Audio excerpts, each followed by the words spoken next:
It's as good time as any for a porch swing chat, just because. Stay tuned.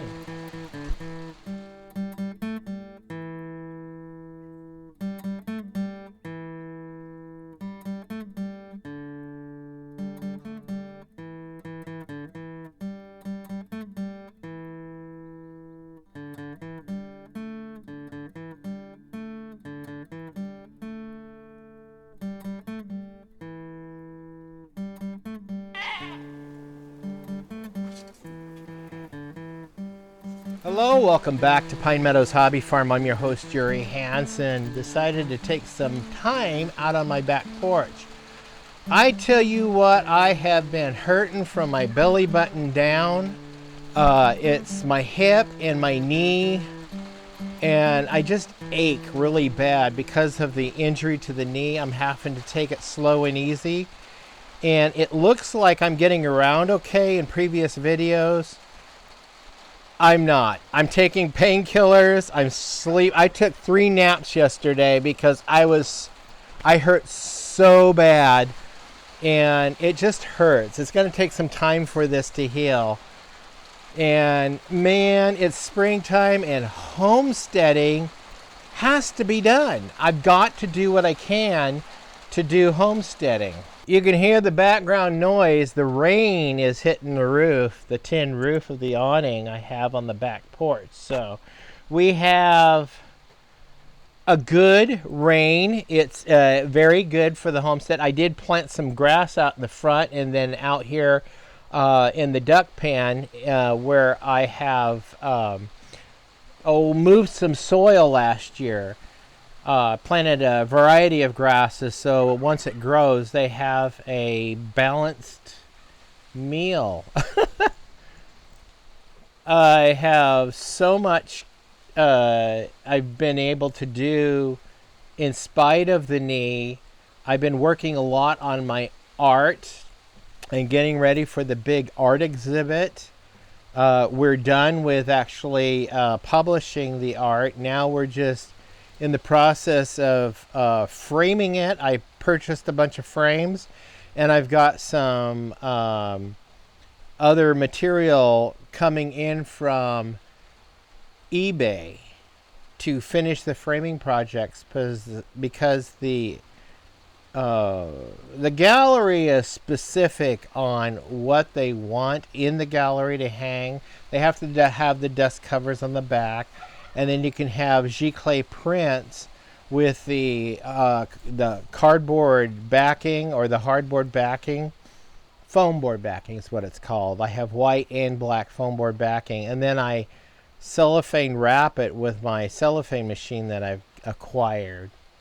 Got the tractor going and was able to take the rear tine tiller over and deliver it to my friend's house so he can start the spring off with rototilling whatever he's going to do.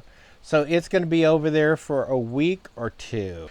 Went out and inspected the bees earlier today, and to my dismay, there are no bees. Again, beekeeping is just a huge epic failure on my part, and maybe it's just I'm not totally prepared to be a beekeeper because I know you have to wrap the hives in some kind of wrap for the winter, and I never did this last winter because Farmer's Almanac said we were going to have a real mild winter.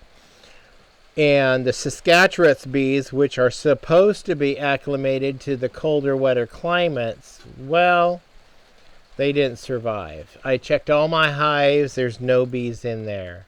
I do have an opportunity to purchase some more packages of bees. I have the money to be able to do that, but I haven't decided if I'm going to continue beekeeping because it's been such a struggle and a failure for me personally.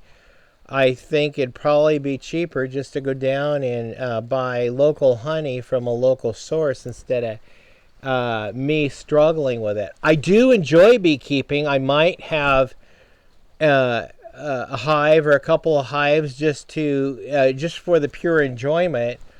And I have the revenue to be able to afford the bees. So I may do that, but I have to make a decision really quick, like in the next couple of days, because the window is coming to a close on right now is the time to purchase your packaged bees. I like to buy my Saskatchewan's bees from OB Farms out of Corning, California. And I literally have to drive down there and pick up the bees. Unfortunately, I work the only day in the year that they have selected to be able to pick up the bees. And if my buddy doesn't go down and get bees, I can have him pick it up. But if he doesn't go down, then I either have to swap a day with one of my coworkers or just not order bees at all. So there's a lot of variables this year on deciding if I really want to continue beekeeping. Like I said, folks, I try to be honest and transparent. I am honest and transparent. I have nothing to hide.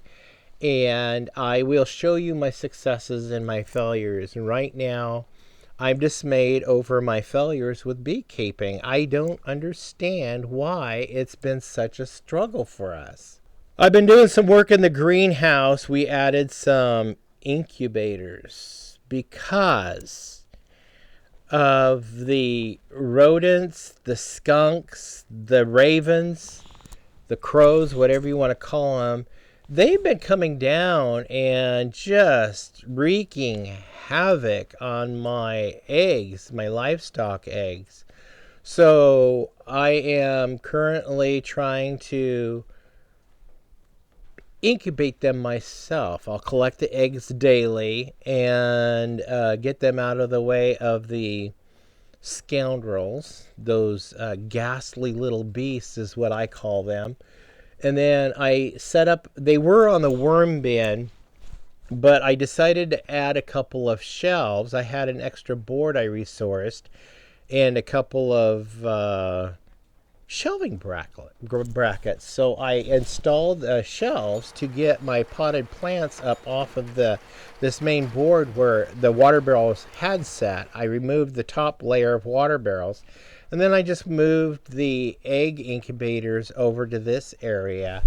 And it seems to be working out fine. It's a controlled environment. I have the heater on in there, so it's going to stay nice and warm in there at all times. I have plenty of propane to be able to keep it supplied. The other day I installed a deer feeder. Well, it was actually yesterday I installed the deer feeder. Put some alfalfa out there, some Purina feed in this deer feed block. And right now I'm sitting here watching a herd of deer have a meal. Well, that makes me happy. It's working, and they're not eating my livestock feed, so they seem to be taking to that really nice.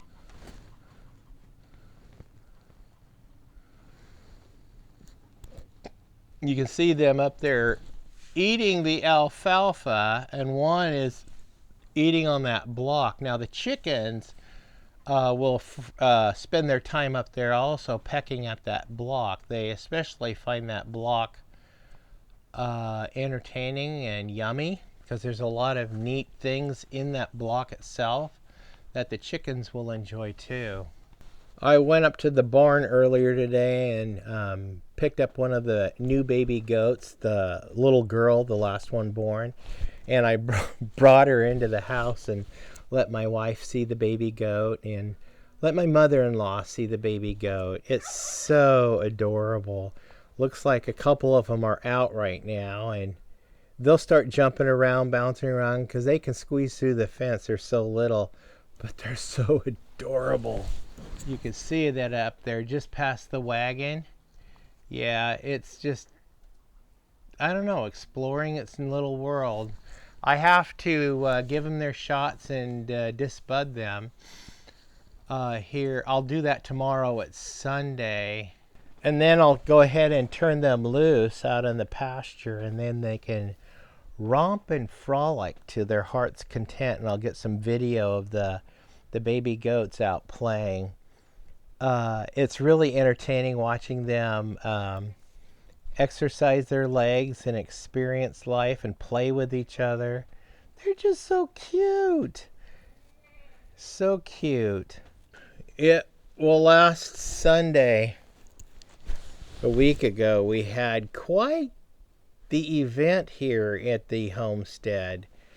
Jeremy, my son, spontaneously dropped to his knee and proposed to his girlfriend. Yeah, happy days. My wife and I sat there and cried when he did that. And he already had a ring. He had predetermined that he was going to get married eventually, so he went ahead and spent the money on a ring. I don't know if it fit her correctly. I wonder if he got it, but it fit on her finger, so I don't know if they're going to get sized or what's going on. It's like, I'll leave that up to them. Don't know the details on when the wedding is going to be. I know it's probably, I think they're shooting for May or June. And she lives in northeastern Oregon, and I'm pretty sure Jeremy is going to relocate up to northeastern Oregon. That's a no bueno. I'm just so grateful that he finally found someone to love. The apple does not fall far from the tree. When I dated his mom, I went out on one date. The second date, I proposed to her. And then a month later, we were married. See, September, I dated her the first time. We dated through October and we're married in November. And we've been married 35 years. 36 years.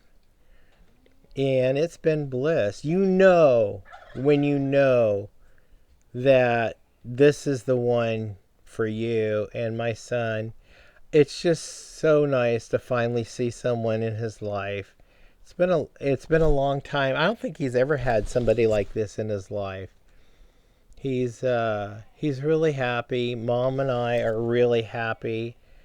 We're overjoyed. Just simply overjoyed. His girlfriend, she's such a lovely person. New addition to the homestead. And we'll probably be making more introductions later as time goes on. We'll see how that goes.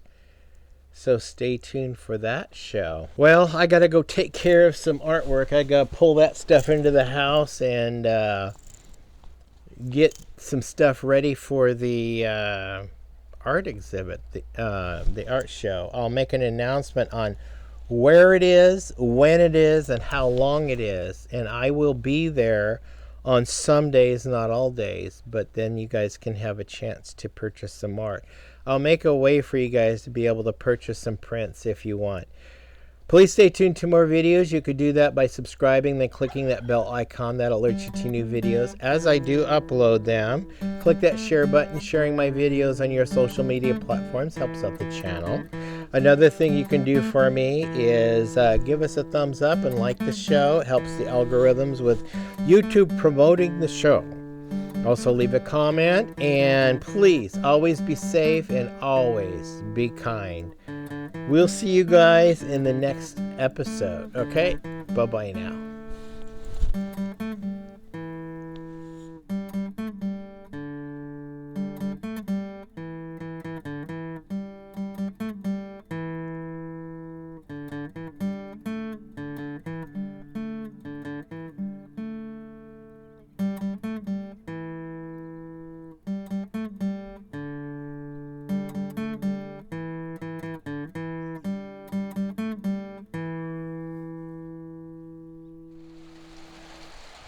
Hey, it's a good time as any for portraying a...